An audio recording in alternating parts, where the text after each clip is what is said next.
Spoštovani predstavniki medijev, prav lepo pozdravljeni in hvala lepa, da ste danes tukaj z nami.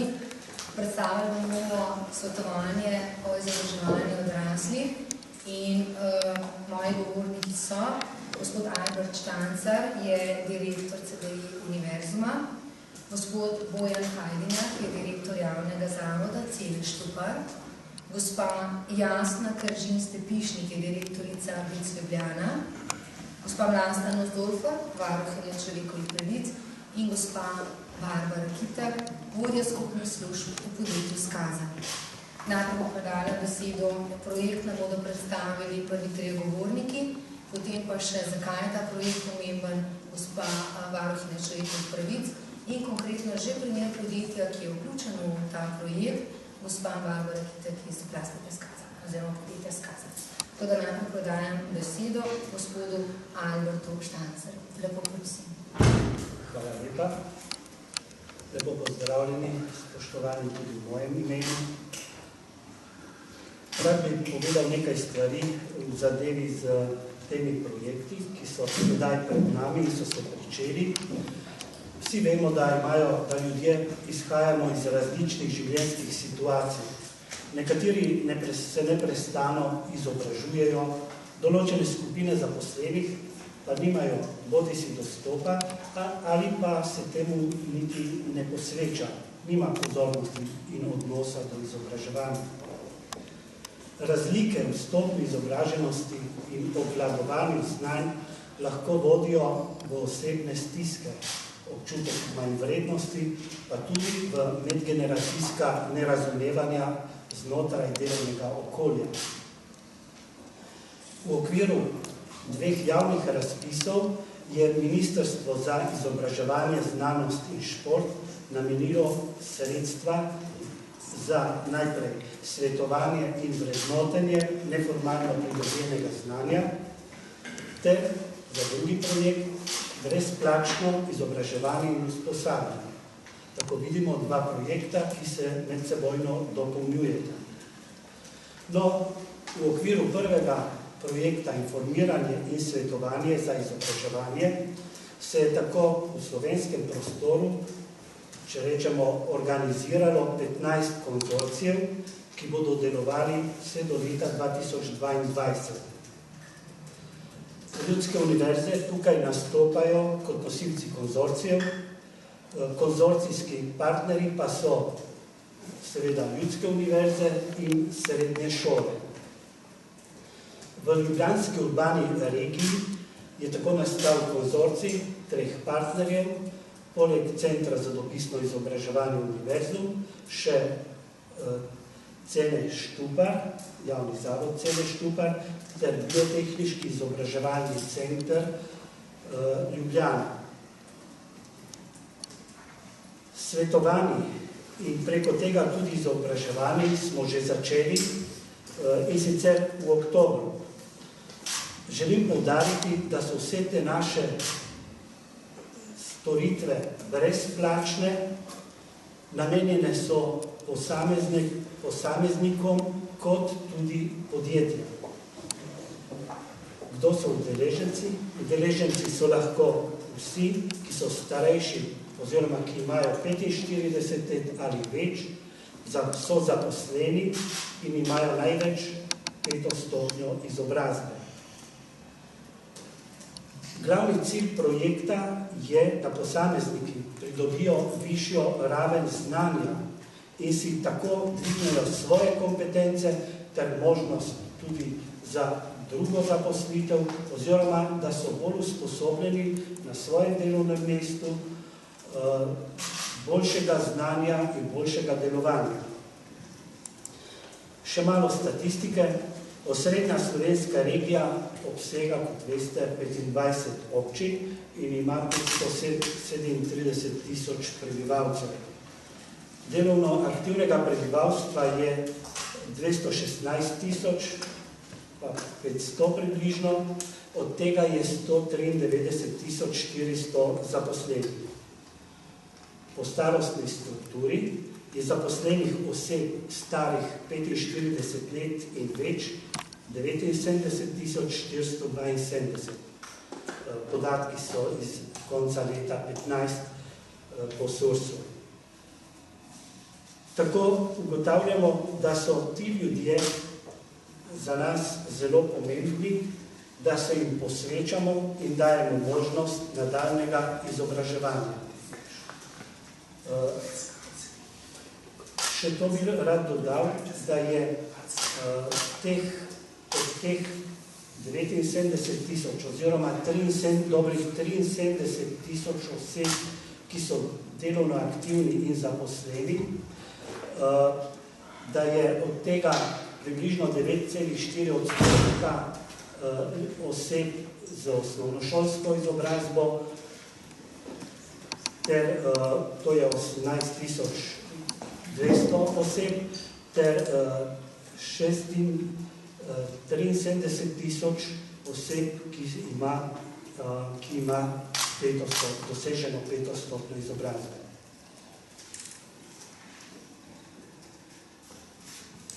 Na vas, spoštovani predstavniki medijev, pa apeliram predvsem v tem smislu, da bi javnost obvestili, da gre za kakovostna izobraževanja, ki smo jih pripravili in da z njimi želimo tudi motivirati ljudi, ki se bodo spustili v ta naša svetovanja kot tudi izobraževanja. Hvala lepa. Hvala lepa, gospod Štancer. Besedo vam bi predala gospod Jasmin Kržinš, ki lahko prosim. Hvala lepa. Lepo pozdravljeni. Samo trenutek, da vas imam mikrofone premakam. In dobrodošli pri nas, sploh tisti, ki ste prvič pri nas. Sama bom nekaj besed povedala o ciljni skupini, ki je zajeta prednostno v teh programih, zakaj je temu tako in pa kakšne so prednosti za izobraževanja, ta svetovanja in potem nadaljevanje izobraževanja za same posameznike in pa za podjetja. Torej, zakaj ravno starejši od 45 let? Med starejšimi od 45 let je, če jih primerjamo z mlajšo generacijo, večji delež teh, ki imajo nižjo stopnjo izobrazbe, torej manj kot 5. stopnjo izobrazbe. Poleg tega je to skupina zaposlenih, ki se manj vključuje, v manjši meri vključuje v različna izobraževanja in usposabljanja. Vemo, da se delovna doba podaljšuje, spremenjene delovne razmere pa zahtevajo od vseh nas zaposlenih, da se jim neprestano prilagajamo. In tukaj so seveda manj izobraženi in starejši v slabšem položaju v primerjavi z mlajšimi oziroma bolj izobraženimi sodelavci.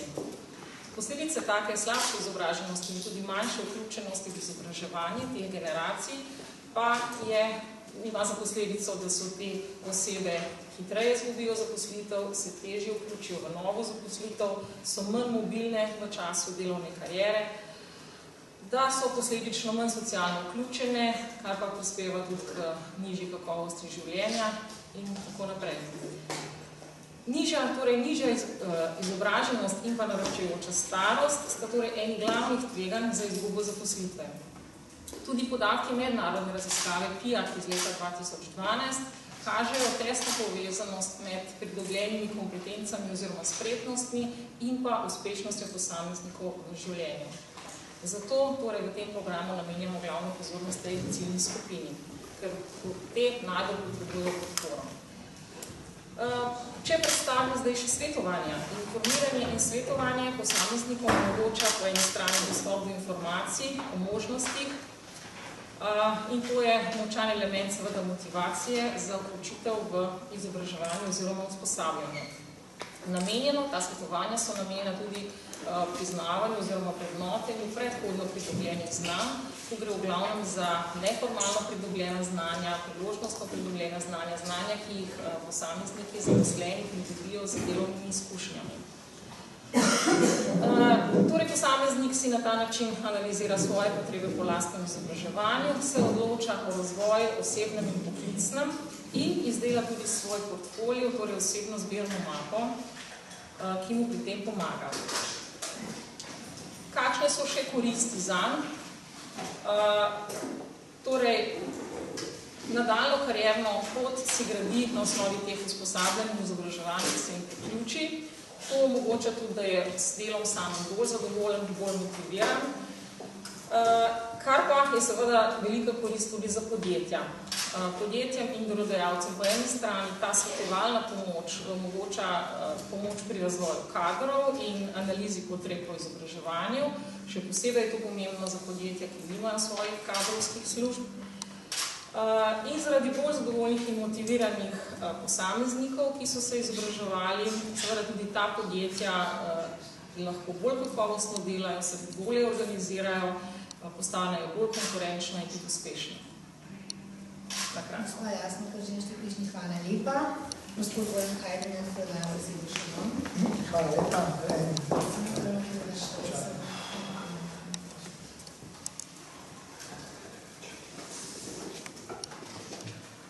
Ko že govorimo o enem programu pridobivanja tehničnih kompetenc, premikanja se znamo ukvarjati s tehnologijo.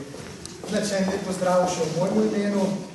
Jaz se bom bolj zadržal na projektu, na tem drugem projektu pridobivanja temeljnih in poklicnih kompetenc.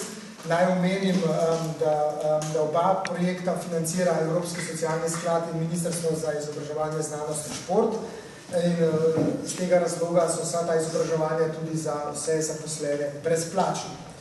Zdaj, ko govorimo o projektu pridobivanja temeljnih poklicnih kompetenc, bo projekt trajal 3 leta plus 3 leta, se pravi, po 3 letih bo narejena evalvacija in bo takoj sledil razpis za novo programsko obdobje do leta 2022. V osrednji slovenski regiji izobraževanja organizira 11 organizacij, in sicer CDI Univerzum, BIC Ljubljana, Glota Nova, Agora, Center za poklicno usposabljanje, Cene Štupar, B2, Mikrotim, Slovenska univerza za 3. življenjsko obdobje, Mednarodni center za prenos znanja in Srednja ekonomska šola Ljubljana. Posamezniki na teh delavnicah izobraževanja lahko dobijo tako formalna kot neformalna znanja. Če govorimo s formalnimi vsebinami, nekako pokrivamo različne certifikate, nacionalne poklicne kvalifikacije. Ko pa govorimo o neformalnih vsebinah, na računalništvu, tujem jeziku, slovenski jezik za tujce, zdravje na delovnem mestu, komunikacija, motivacija, reševanje konfliktov, prilagajanje spremembam in tako naprej. Seveda, to so samo ena od delček nekih predlaganih tem.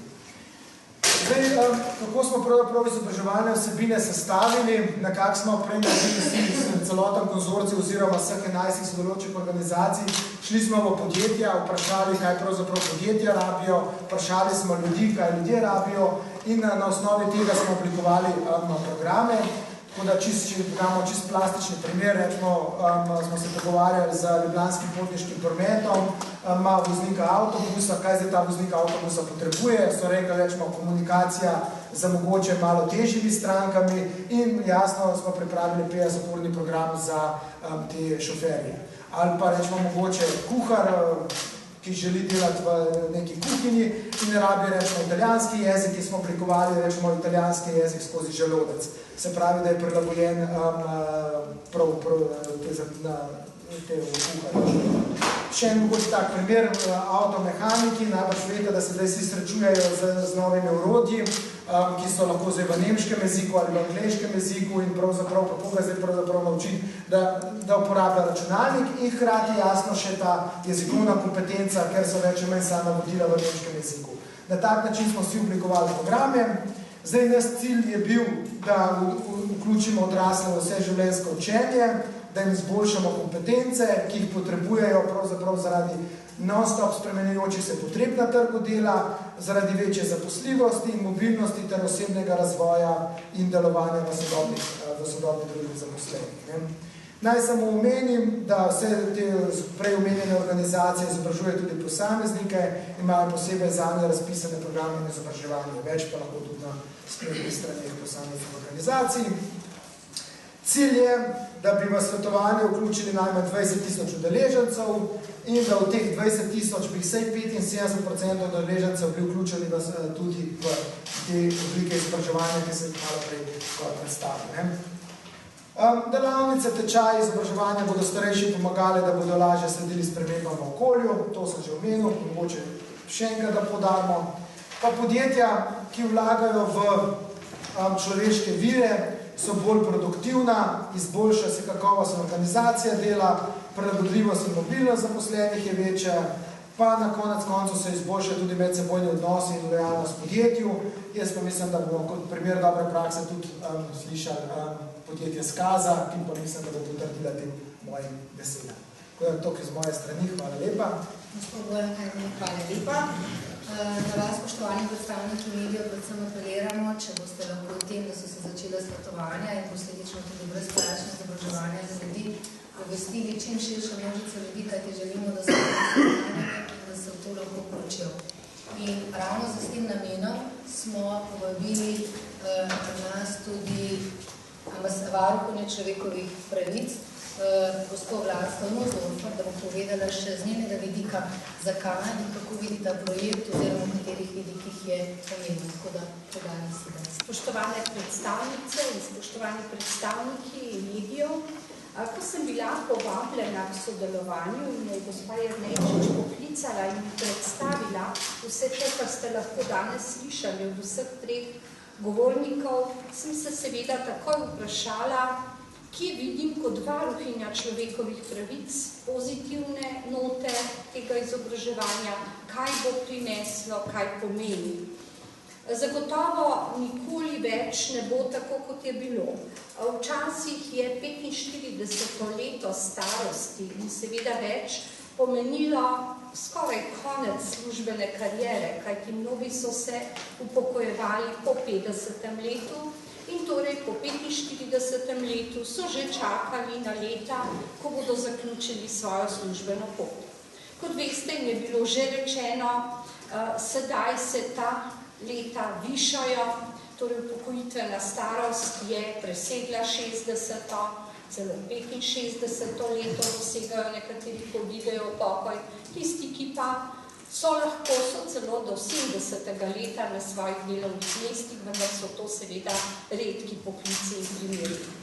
Kaj pomeni, ko dosežeš starost 45 let in nekako ugotavljaš, da je za tabo prva polovica 20 let ponavadi, lahko tudi manj, z ozirom na to, da ni toliko zaposlitev. Kaj pomeni za človeka? Pomeni, da lahko stagnira in samo čaka, da ohrani službo in doseže pokojnino.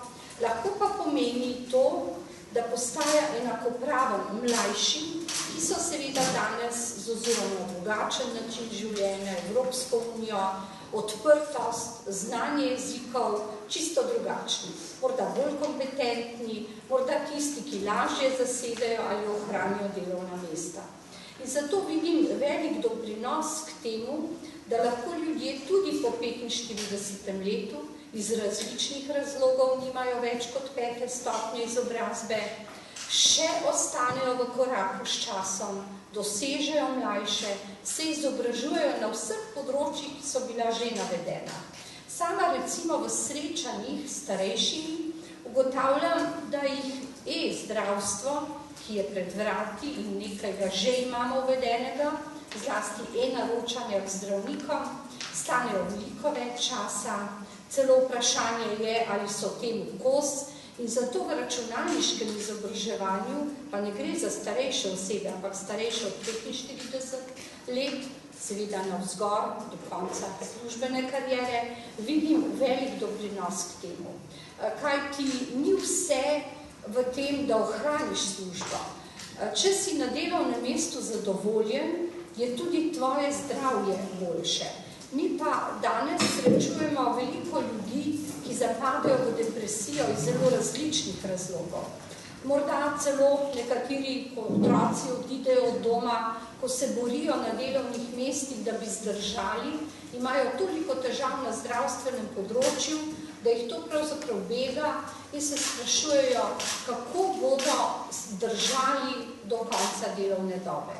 Seveda, znanje jezikov na nekaterih področjih, ki so bila že izpostavljena, tudi poklicnih, tudi tam, kjer včasih ni bilo treba obvladati toliko zadev, je danes že nuja. In zato se mi zdijo vsa ta izobraževanja velik doprinos za slehernega. Današnji otroci živijo drugače, bolj odprto. In morda je ravno doba, po 45. letu pa ta hip za tiste, ki so zaposleni in nimajo visoke izobrazbe, težek preizkus. Ali bodo zdržali, ali jim bojo delodajalci zaupali, in tudi za delodajalce. Imajo pridnega delavca, vendar bi ta rabil nekaj več, dodatno znanje. Zatakne se seveda pri denarju. Vsi vemo, da je izobraževanje vedno nekako povezano, ko si starejši, tudi sredstvi, ki jih nimaš ali ne nameniš za izobraževanje. In ta brezplačnost, torej ta možnost, je zagotovo velik doprinos za pravico do izobraževanja, pravice iz dela in ne nazadnje tudi zdravja. In zato to podpiram. Sem pravzaprav bila celo presenečena, da obstaja ta nova možnost in se veselim, da bomo lahko v tem času, ko bo tekel projekt in upam, da bo podaljšan, lahko ugotovili, kaj so ti ljudje z dodatnimi znanji, kaj bodo pomenili za svoje delodajalce, kako se bo tudi njihovo zaupanje v prihodnost povečalo, tudi pravzaprav njihova lastna samopodoba, kajti mi vemo, da včasih ljudje zaradi ali neznanja na enem izmed področij ali šibkega znanja zapadejo tudi v zmanjšano samopodobo in številne težave. Tako da sem tega projekta zelo vesela in zato sem danes tu, da tudi vam medijem povem, da se za mnoge torej po 45. letu s tem projektom začenja tudi lahko novo obdobje izobraževanja, s tem, ko se izobražuješ, pa ostajaš, kot pravimo, v trendu življenja, kot vemo še kasneje, ko gredo v penzijo, odidejo v univerzo za tretje življenjsko obdobje. In sama zelo podpiram vse te dodatne možnosti za ljudi, ki jih morda prej niso imeli ali niso celo izkoristili. Tako da hvala, da sem lahko tu in da tudi kot varuhinja prispevam za to skupino ljudi in velik da k temu izobraževanju. Hvala. Hvala lepa. In vesela sem, da vam lahko predstavimo tudi že projekt, to se pravi, govornica je Barbara Kitek. V podjetju Skaza so namreč že začeli s tem projektom, splošno pa prav v Skazi izredno velik poudarek dajo na izobraževanje in pomen izobraževanja. Tako da bi prosila gospod Barbaro Kitek, da nam pove, kako gledajo na to, kaj jim pomeni in kakšen odstotek njihovih zaposlenih lahko tudi pri njih vključijo. To, kot smo omenili, je ta projekt tako za podjetja, kot tudi za posameznike. Gospa, prosim. Hvala. Lep pozdrav še z moje strani. Ena izmed ključnih vrednot v podjetju Skaza je izobraževanje. Izjemno pozdravljamo takšne projekte, ki smo jih danes slišali. V našem podjetju, ko smo slišali za ta projekt, smo se takoj lotili in z lokalno ljudsko univerzo stopili v stik, tako da smo začeli v mesecu septembru že z prvimi razgovori s našimi zaposlenimi. V podjetju Skaza imamo več kot 300 zaposlenih, vendar le 5 ustreza kriterijem, ki smo jih danes slišali. Vendar smo potem želeli omogočiti, ker imamo pa več zaposlenih, ki imajo dokončano 5. stopnjo izobrazbe, in smo želeli ta projekt razširiti na naše zaposlene, ki z dokončano 5. stopnjo izobrazbe. Prav ta trenutek pa do konca meseca novembra potekajo individualni razgovori z vsakim zaposlenim. Izjemno pomembno se nam zdi, da so zelo dobra pokrita področja, kot so na primer računalniška znanja, znanje tujih jezikov, saj se zavedamo, da na tak način krepimo socialne kompetence naših zaposlenih. Kot smo že slišali, se zaradi pomanjkanja znanja včasih tudi ljudje počutijo nesamozavestne in tega ne želimo pri naših zaposlenih. Pri naših zaposlenih jim želimo omogočati, da rastejo tako na osebni, kot tudi na karierni rasti. In zato je tudi pomembno, da jih nenehno izobražujemo. Tako da našim zaposlenim smo omogočili, da se lahko sami izberejo, katere kompetence menijo, da potrebujejo, da bodo lažje upravljali svoje delo. Tako pa tudi gradili svoje znanje v ostalem življenju, ker se veste, zadovoljen delavec mora biti zadovoljen na delovnem mestu, kot tudi v svojem življenju. Tako da, kot sem dejala, še enkrat pozdravljam ta projekt. Sem izjemno vesela, da smo lahko eden izmed prvih podjetij, ki smo se vključili v ta projekt, in sem vesela, da bomo to tudi do konca speljali in upam, da še bo več takih projektov. Hvala lepa. Hvala lepa vsem sogovornikom, seveda besedo predajam vam, predstavniki medijev, če bodo kakšno vprašanje. Izvolite. Mogoče pa, kar se tiče samega zanimanja, glede na to, da je razvijamo srečni program, kakšno je zanimanje, med podjetji in tudi med posamezniki, ki se lahko vključijo? Bom predala takoj besedo, ampak bom rekla, da več, ko boste vi poročali, poveščali, bo zanimanje še večje, ker ravno namen je, da razširimo obveščanje. Zanimanje je sorazmerno veliko. Morate vedeti, da pravzaprav smo v podjetja vstopali že spomladi. Tako da smo se dogovarjali in ta pot v podjetjih je pogosto kar malce dolga. Ampak pravšna bomo rekli, da je ta razpis prišel ven, da smo se pripravili in sedaj pričeli tudi v oktobru, septembru že z izobraževanjem. Najprej svetovanje in potem izobraževanje. Imamo, recimo v naši ustanovi imamo tudi odprte liste za zaposlene, se pravi za manjša podjetja ali kakorkoli že, in se lahko prijavljajo. In to smo v prejšnjem tednu odprli, če temu tako rečem, in je zanimanje kar veliko. Lahko bi celo rekel presenetljivo veliko. Zdaj, kako bo pa v nadaljnih letih, pa tudi ne vemo. Zato tudi potrebujemo vašo pomoč.